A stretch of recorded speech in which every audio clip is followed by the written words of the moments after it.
We're going to start our unit on trigonometry today.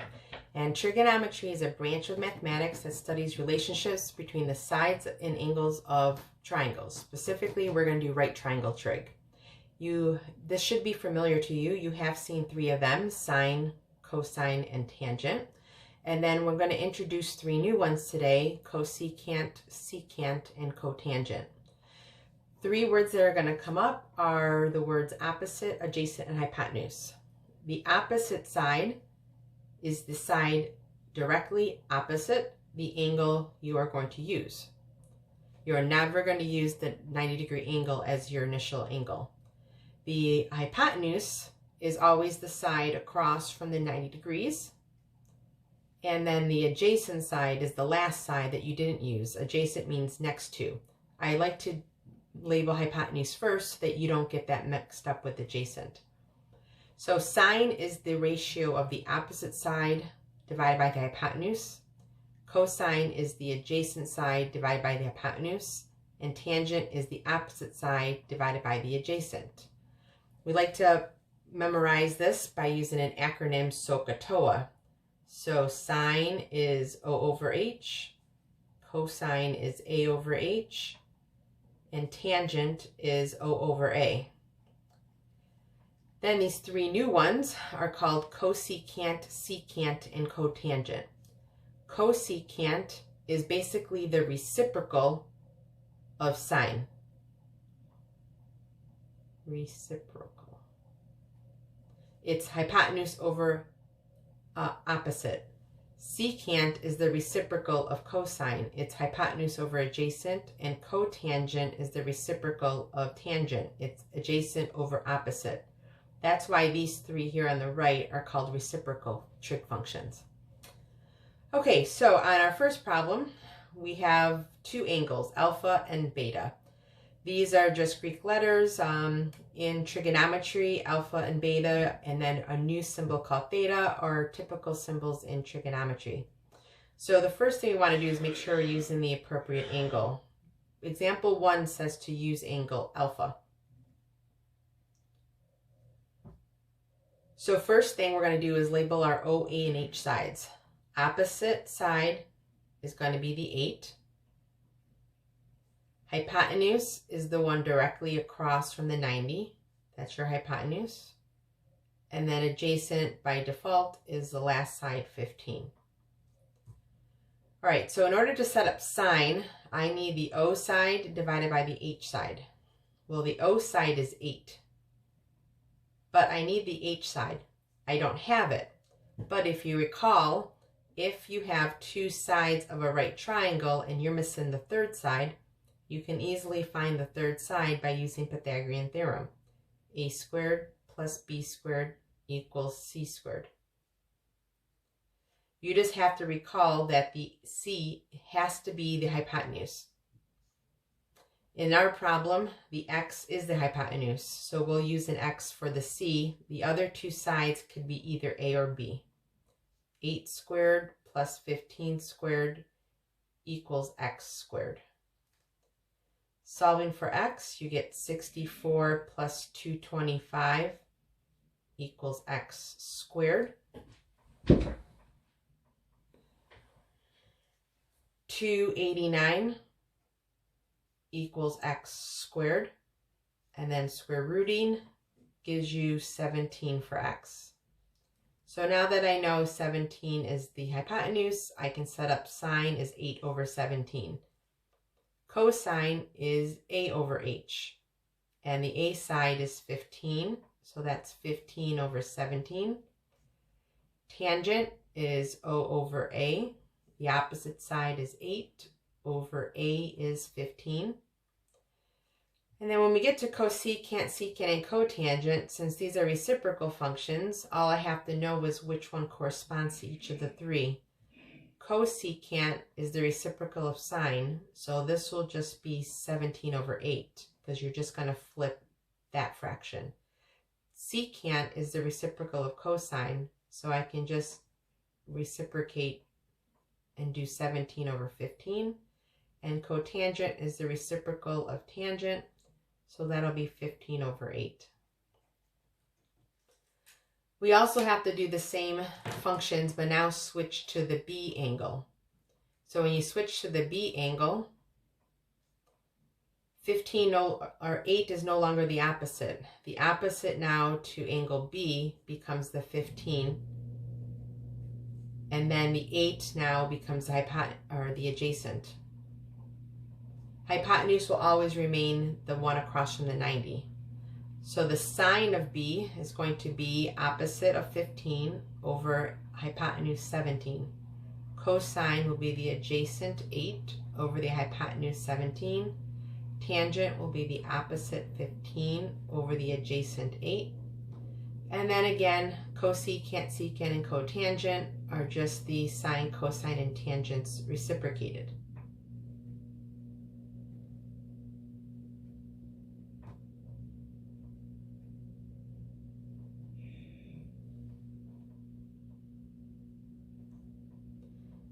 Okay, moving on to the next page.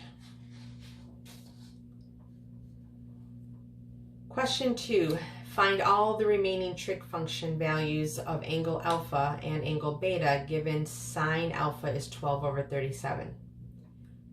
So you're given this time the actual ratio for one of the trig functions. All you have to do is understand that sine represents the opposite side over the hypotenuse side. So they are indirectly giving you the two sides of the triangle. Alpha is this angle. Opposite would be directly across from that. So we know this side is 12. And hypotenuse is across from the 90.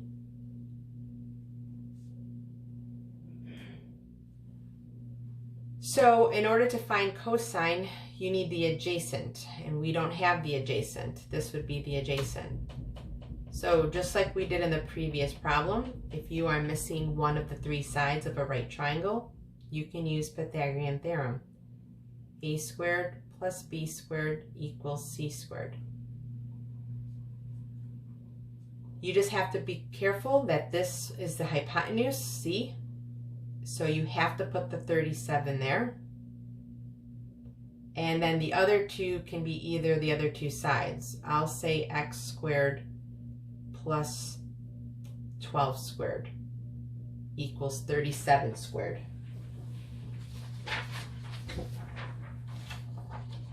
Okay, solving this, we get x squared plus 144 equals 1,369. Subtract over 144. X squared equals 1225, and then square root, and you get x is 35.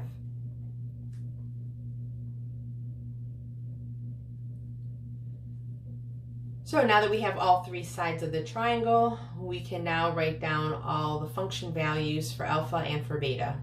So cosine is going to be a over h, which is 35 over 37. Tangent is o over a. That will be 12 over 35. And then cosecant is sine flipped, so it's 37 over 12.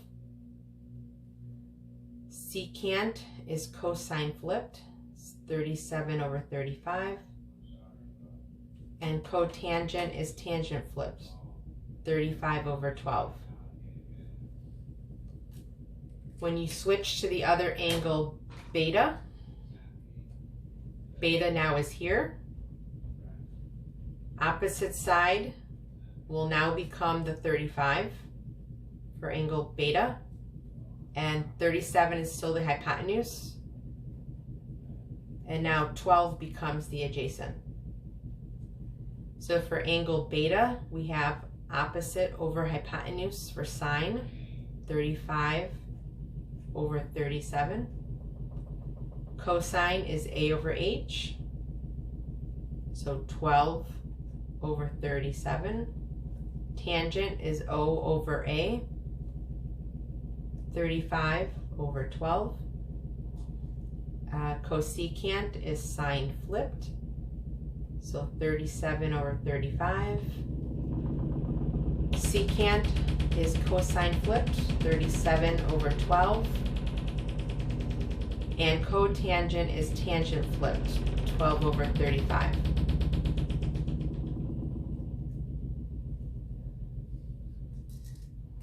Why these are important is because we can use these trig functions to solve for sides or angles of a right triangle when we don't have two of the three sides. If we have two of the three sides, we can use Pythagorean theorem.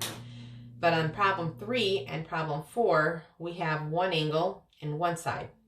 So you cannot use Pythagorean theorem for either of these two problems.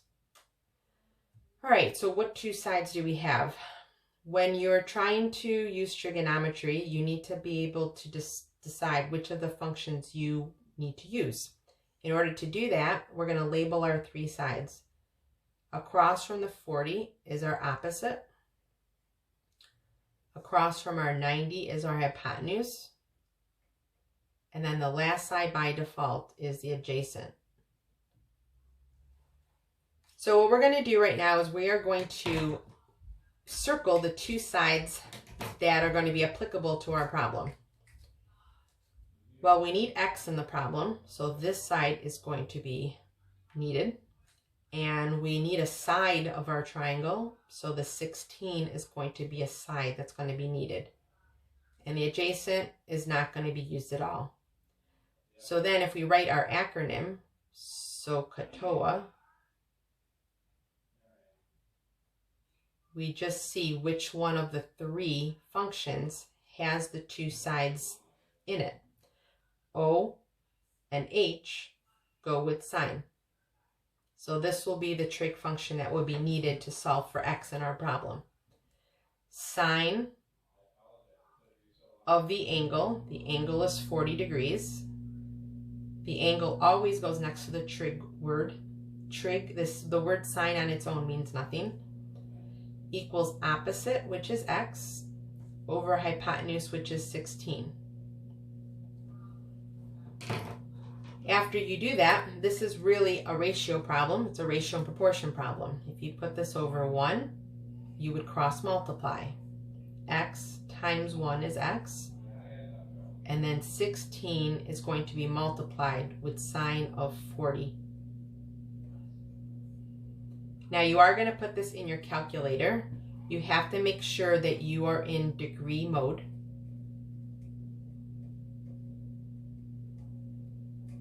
You should have a DEG at the top of your calculator page if you're in the right mode. If you have RAD, you're in radian mode, and we need to convert that. And to do that, you're going to go home and go to 5 settings. And under document settings, you're going to change the angle to degrees if it isn't already. Okay, putting that into your calculator. I'm not sure if you'll be able to see my calculator. Sorry, it turned off. And it's dead. So if you put this into your calculator, you will get 10.3 rounded.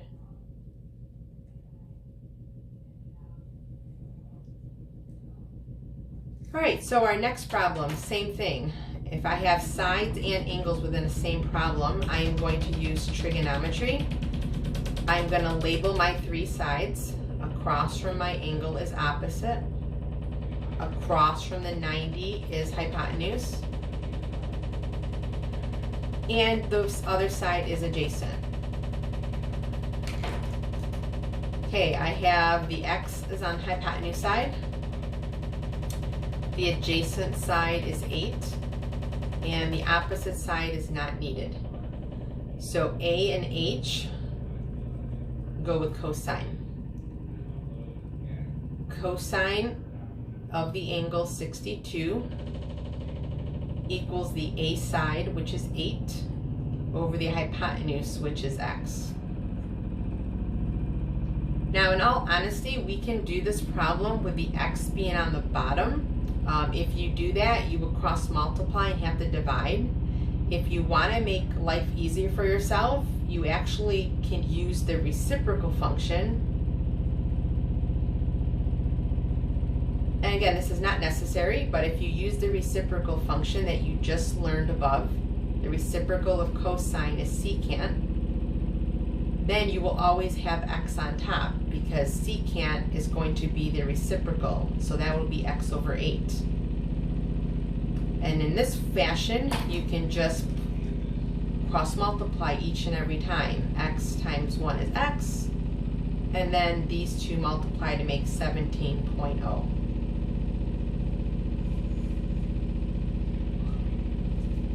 Again, did not have to do that way, but just showing you that if you use your math in an easier way, it'll make the problem easier.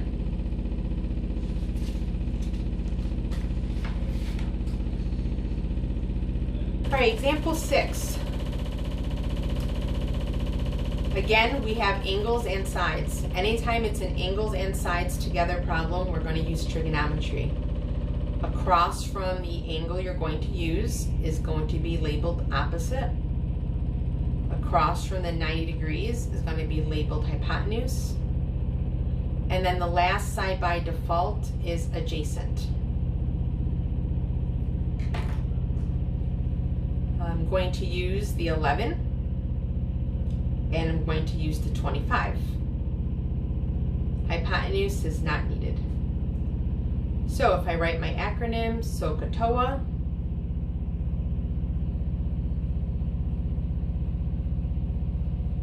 we have O and A go with tangent. So tangent of the angle, which is x, equals opposite 11 over adjacent 25. You do not cross multiply when it is an x for the angle. We just somehow have to get rid of this tan. Cross multiplying will not get rid of tan, so I get x alone. To get rid of a trig function to bring tan over to the other side, you're going to use tan inverse.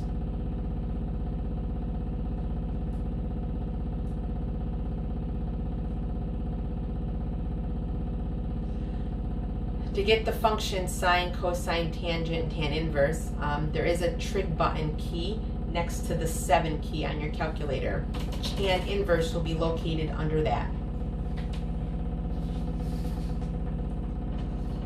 If you put tan inverse in your calculator, you will get rounded 24 degrees. All right, and then our final two problems is what's the purpose of all this? Trigonometry is very useful in real life.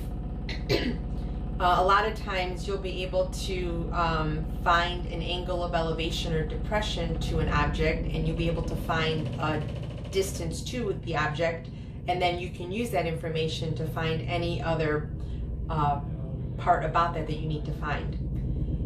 Angle of depression means to look down. And a lot of times students mistakenly think angle depression is in here, but it's not. It's your line of sight and then looking down. So your angle of depression is out here. Angle of elevation means to look up at the object. So angle, you look straight ahead, and then you look up.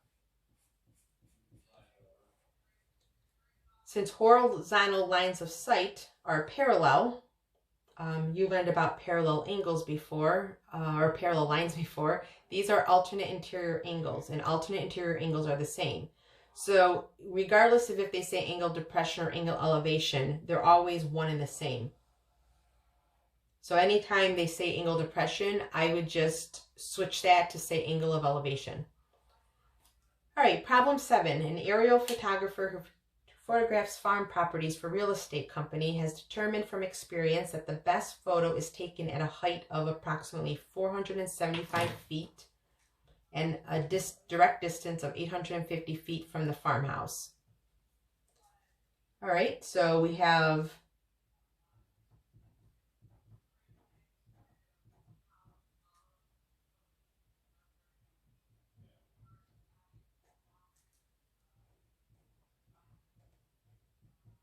that picture.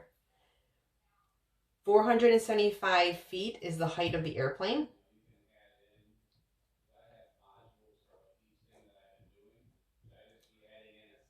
And then the direct distance, this was supposed to say direct distance, from the plane to the farmhouse is 850 feet. What is the angle of depression? So angle of depression, as I just said, is the same thing as looking up. So we're going to change that to angle of elevation. And if you do it this way, it makes the problem a lot easier than trying to remember it goes out here and not up here. So this is X. So to find the angle, I am just going to, again, do what I did above. I'm going to label my sides. Across from your angle is opposite. Across from the 90 is hypotenuse. And then by default, the last side is adjacent. Since X is the angle, I need two sides. So I have the opposite side and I have the hypotenuse side. All right, if I write my little acronym, SOHCAHTOA.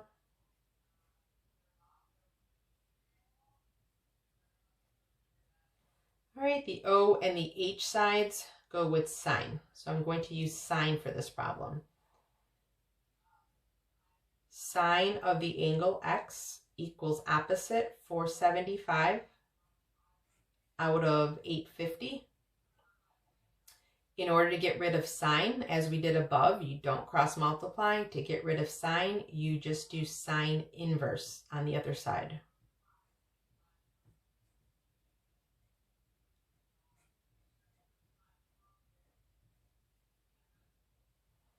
Okay, you put that in your calculator and you will get 34 degrees. All right, one last problem. Another applied problem, because those are the best ones, right? To make sure you understand where it applies in real life. So you're watching fireworks from your boat in the bay. The angle of elevation to the fireworks is 58 degrees. The boat is 390 feet horizontally from the place directly below the fireworks. Approximate the height of the fireworks. All right, so you are 390 feet directly, 390 feet below the, or to the right of the fireworks. Then the angle of elevation is 58 degrees.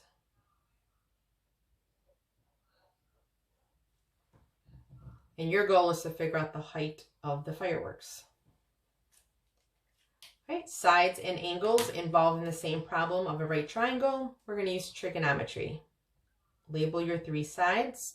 Across from the angle is opposite. Hypotenuse is across from your 90. And then last side by default is adjacent. So we want the X involved in the problem, and we have to have one of the three sides involved in the problem. So hypotenuse is irrelevant in this problem. If I write my acronym, SOHCAHTOA,